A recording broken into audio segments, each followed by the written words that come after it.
I just recently left the FBI after 24 years of service.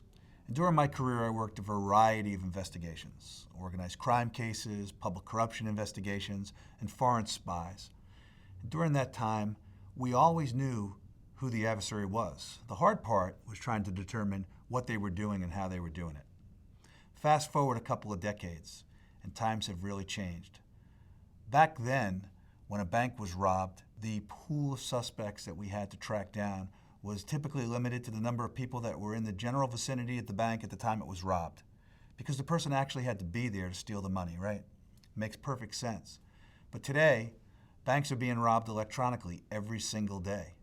And the pool of suspects is limited to the number of people that are in the world at any given time with access to the internet and a computing device. And in this day and age, that's about 2.3 billion people. Today's successful thieves are running throughout your networks, rampant. They're stealing your intellectual property. They're stealing your research and development. It really is a serious threat. It's very, very critical, and it's something that we've got to pay a great deal of attention to. I've worked with some of the most incredible people in the world. They've got great passion, enthusiasm, energy. They make a lot of sacrifices. They really were focused and continue to be focused on the threat. But there are some things that the government needs to do and doesn't necessarily match up with what they're able to do, what they can do based on policy and legislation, those sorts of things.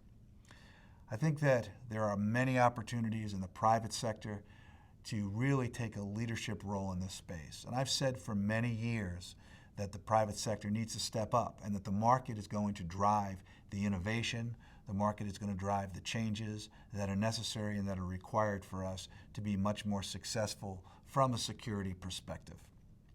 When I was in the FBI, I instituted the National Cyber Investigative Joint Task Force, which was focused on using intelligence to enable law enforcement and the intelligence community to be much more proactive.